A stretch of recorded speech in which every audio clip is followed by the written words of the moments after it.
Assembling a Mamava Solo lactation pod requires at least 2 people who can easily lift weight overhead and about 90 minutes to complete. In this video, we'll walk you through everything you need to know and share some helpful tips along the way.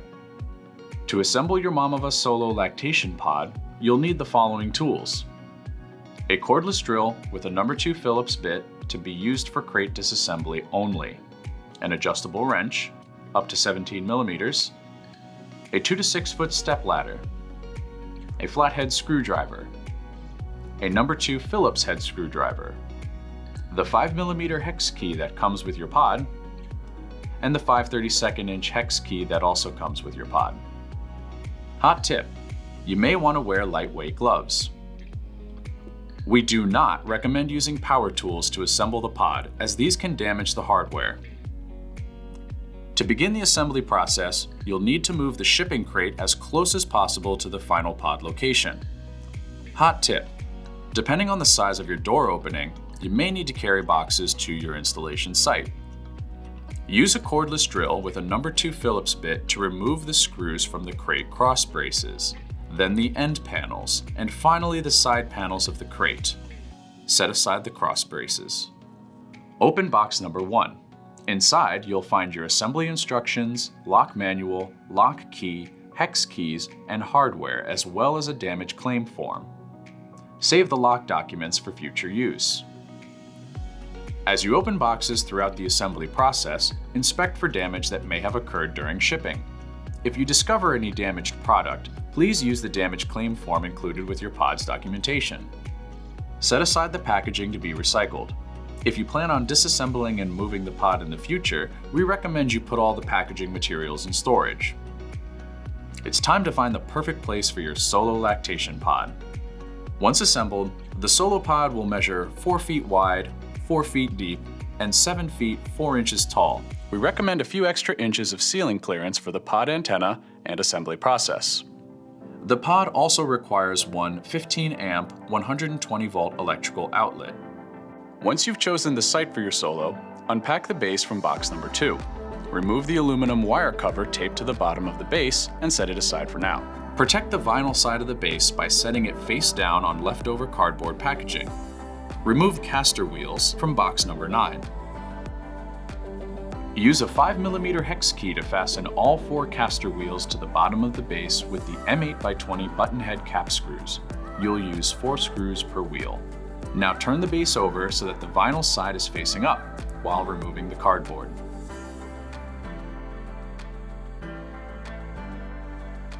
Adjust the leveling feet by rotating them clockwise by hand until they touch the floor. Adjust the leveling feet so they extend an inch beyond the caster wheels. Make sure the base is level and stable. If the base wobbles, you'll want to adjust the height of the leveling feet. Next, lock each foot in place by tightening the nuts with an adjustable wrench until flush with the frame of the base. Hot tip: if you have trouble tightening the nuts, turn the base on its side. Once all the nuts are tight, return the base back to its position and make sure it's level and stable. Now that you have a stable foundation for the Solo, it's time to prepare the wall plug wiring. First, unpack the GFCI cord from the plastic bag of parts. Route the orange end of the GFCI cord up through the round hole in the base, leaving approximately 2 feet of cord inside. Leave the GFCI plug outside the pod. Check that the GFCI plug can reach the nearby outlet, but don't plug it in yet. Now we'll show you how to attach the wall panels and door. Start by unpacking the back wall panel from box number 3. Set the bottom of the back wall panel inside the back channel of the base at a 45-degree angle, then stand into place. The aluminum flange on the pod base should be visible at the bottom of the wall. The screw holes at the bottom of the back wall panel should line up with the notches in the aluminum flange. Once in place, it's a good idea for one person to hold the wall panel. Use a flathead screwdriver to fasten the back wall panel to the base with 2 M8x55 flange head bolts. If the bolt doesn't tighten, you may need to adjust the alignment of the wall panel. Loosely tighten for now, you'll secure later. Next, unpack the left wall panel from box number 3. Place the bottom of the wall panel into the left channel and slide back until flush with the back wall panel. The holes should line up with the notches in the aluminum flange. Starting from the top, use a flathead screwdriver to fasten the left wall panel to the back wall and the base with 4 M8 by 55 flange head bolts. Loosely tighten for now, you'll secure later. Next, remove the coat hook from the plastic bag of parts. Align the 2 holes in the coat hook with the 2 holes on the wall. Use a Phillips head screwdriver and 2 number 8 by 5/8 inch Phillips pan head screws to attach the coat hook. Now, unpack the right wall panel from box number 3. Place the bottom of the wall panel into the right channel and slide back until flush with the back wall panel. The holes should line up with the notches in the aluminum flange. Starting from the upper right, use a flathead screwdriver to fasten the wall panel to the base and back wall panel with 4 M8 by 55 flange head bolts. Loosely tighten for now, you'll secure later. Unpack the door from box number 4. Place the door on the base so that the bottom aluminum flange sits on top of the threshold and the aluminum corners align with the left and right wall panels. Use a flathead screwdriver to fasten the door to the left and right walls with 4 M8 by 55 flange head bolts. Fasten the top left and right bolts first, then fasten the lower left and right bolts. Loosely tighten for now, you'll secure later. Hot tip: it may be helpful to have a second person push on the door and/or the side walls to help line up the holes. Use a flathead screwdriver to fasten the door to the base with 2 M8 by 55 flange head bolts. To access the second hole, open the door by entering 8008 pound on the keypad or just use the handle on Solo base models. Keep the door propped open. It may be helpful to use the deadbolt to do so. Now it's time to install the roof frame. Unpack the 3-sided roof frame from box number 5. Remove the roof panel from the roof frame and set aside. Next, remove the antenna from the plastic parts bag taped next to the pod control device. Some models may have 2 antennas. If you have the Solo base model, skip this step. Attach the antenna to the top of the PCD. Now, orient the roof frame with the fan towards the back wall panel. If the pod has an antenna, it should be upright towards the ceiling. Slide the roof frame inside the top of the wall panels until the aluminum flange caps the top of the wall. The wires should hang inside at the back left corner of the pod. Use a flathead screwdriver to secure the roof frame to the left, back, and right walls with 6 M8 by 55 flange head bolts. Once the roof frame is in place, use the flathead screwdriver to fully tighten all of the exterior bolts. Bolts should be secure, but stop tightening if the wall panels begin to dimple. Finally, connect the wires at the top right of the door frame. Then, tuck them into the channel. If you have the Solo base model, skip this step. It's time to wire your Solo and connect the lighting fixture. To begin, enter the pod. If the door isn't propped open, use 8008 pound on the keypad or just the handle on Solo base models. Once inside, uncoil the black power cord from the back left corner of the roof frame and let it drop to the floor. Uncoil the red and black wire from the back left corner of the roof frame. Next, locate the aluminum wire cover that you set aside while unpacking the pod base from box number 2. Insert the loose end of the red and black wire through the hole at the top of the wire cover. Make sure the black power cord is hanging behind the wire cover. Then snap the wire cover into the back left corner and slide it up until it touches the roof frame. Place the light fixture into position at the top of the back wall with the plug towards the left wall. The 3 holes in the light fixture should line up with the 3 holes in the back wall. While one person holds the light fixture, use a 5mm hex key to fasten it to the back wall with 3 M8 by 35 button head cap screws. Finally, connect the 2 wires in the left corner of the light fixture. It's time to install the roof panel.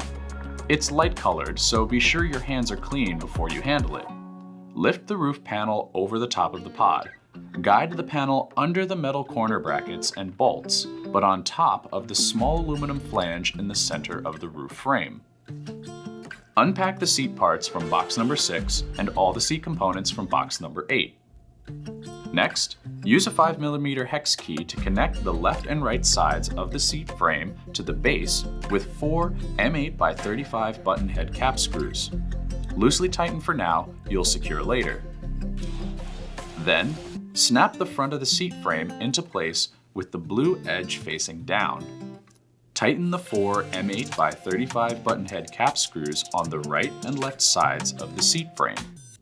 Secure the GFCI cable to the inside of the right seat base using 2 zip ties, leaving 2 to 3 inches of wire above the top zip tie.